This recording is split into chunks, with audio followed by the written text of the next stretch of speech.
And I don't know that that's an Ime move right now. I mean, Steven Adams is not going to be it unless they wanted Jalen Green, but that would have to be a 3-team trade because, and I'm not crazy about giving up Jalen for a 2-year Kevin Durant rental at most.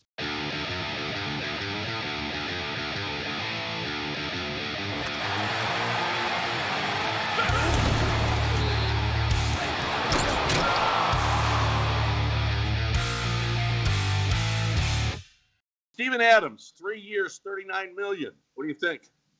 I was shocked, really shocked, and it's because he's not signing that contract to be part of a trade. Like that's just not, he's not going to be part of a deal now to bring in Kevin Durant or something like that to make salaries match. He's not doing it. He's not signing that contract to do that, and the Rockets wouldn't do that to him. I think realistically you'd want to do a 2-year deal, but you're not going to get what you want. Like you're going to have to give a little bit more to Steven Adams because he is on the market. So you give him that extra 3rd year. It's good. I mean, I think you gave him maybe 1 year more than you wanted to, but that's the price of doing business. And he brings toughness to the team. He's an enforcer to an extent. He's a benevolent enforcer. He's not going to just, he's not out there trying to just break heads, but he's if something goes down, he's not afraid to walk up on the party and just see what's going on. And he can block shots. He's a good athlete still. He is a physical rebounder on defensively and especially offensively, where he's the best offensive rebounder in the game. Like, I like it. I like it. I was prepared to see them go after a young, more inexpensive rim runner, a guy who was a little bit more of an explosive leaper and a catch and dunk type guy who Steven Adams is not going to be that. But he's steady Eddie off the bench. And, I mean, I like it. I'm surprised. It's about the money I thought he would get, but I was surprised they were able to do a 3-year deal with him now. It's it sets up other questions about now. Like, one of the only things the Rockets can now do, if they want to, I'll say this, I'll let you comment on him, but I will just say Kevin Durant came out. He wanted to make sure they get it out there where he prefers to play, his 5th team in his career. The Heat, Spurs, and Rockets are where he's going to prefer to play. And the thought is he's saying that preemptively so that no one tries to trade for him other than those teams. Nobody. Yeah. And if you're the Rockets, the only option you have to try to make that trade work, to try to even get close, is you got to pick up, you'd have to pick up Fred's deal and make Fred part of the deal. And I don't know that that's an Ime move right now. I mean, Steven Adams is not going to be it unless they wanted Jalen Green, but that would have to be a 3-team trade because, and I'm not crazy about giving up Jalen for a 2-year Kevin Durant rental at most. I don't know that I love that. And you are getting a lot older if you were to bring in a Kevin Durant along with a Steven Adams. You're getting a little older, but I don't know that it necessarily matters. Well, yeah, I don't know. I think the core's still young. The organization, I have no idea. I'm not going to speculate on what the organization thinks of Jalen Green. Jalen Green is there every day. Jalen Green had a nice season. It wasn't a great season. Jalen Green hasn't proven that he is a guy that can carry the team. I don't think he's proven that he's a guy that he's got championship in him. I don't know. We'll see. But Kevin Durant said he likes 3 teams: San Antonio, Miami, and the Rockets. And San Antonio's out already. They said they want to get a young core around Wemby, so they're out. And whether or not he gets one of the teams that he wants to go to is a story. Del, what have you heard about he says Miami. What do you have to do to get Kevin Durant? Whatever it is, I hope you do it, Del.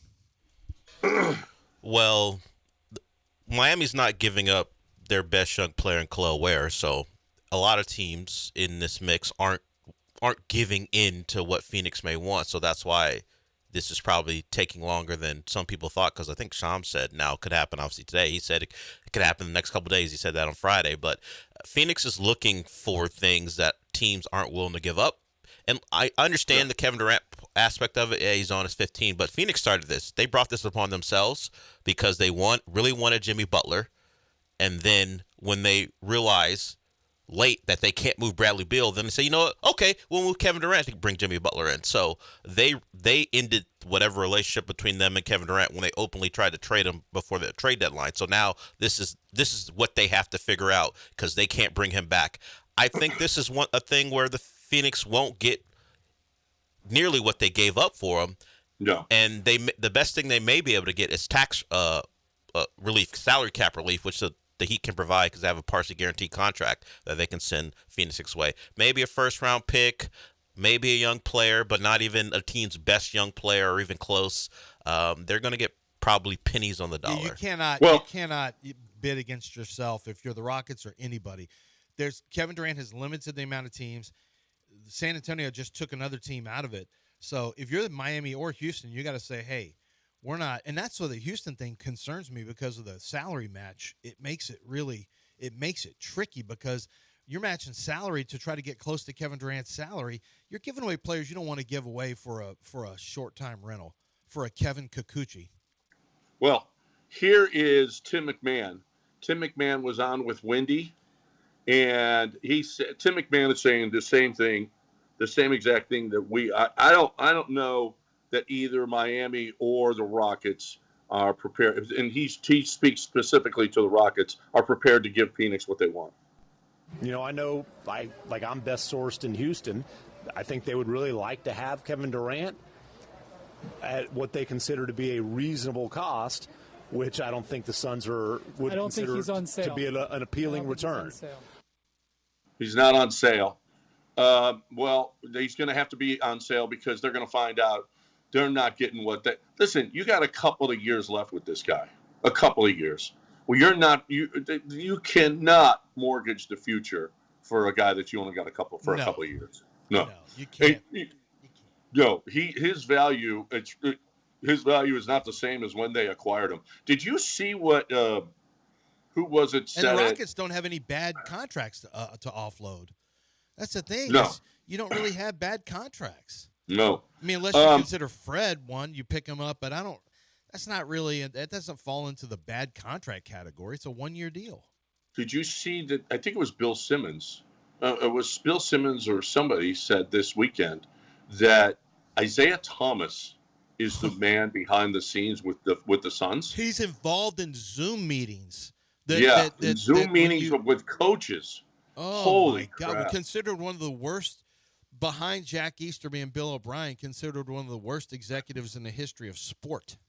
And all of the moves that the Suns have made to bring in Beal, to bring in Kevin Durant, they all stink. They all stink of him. I mean, yeah. How long has he been doing this, though? Since he bought the team. Ishbia has been best friends with him. He's part of his company. I thought he's Ishbia part of his company. Oh, yeah, that's right. I'm thinking of the Utah Jazz owners, yeah. No. Since Ishbia got there, he is his consigliere, apparently. Well, why wouldn't you have Isaiah Thomas, noted Can you think basketball of a worse executive? Can you think of anyone worse than him to have as your consigliere? No, like I said, Holy Jack crap. Easterby is the only guy worse. Well, you nailed it. Okay, but I think Isaiah is right there. Yeah. Maybe, you know what? Maybe if he brings in Jack Easterby, then the Suns will never ever win again. Ever win again.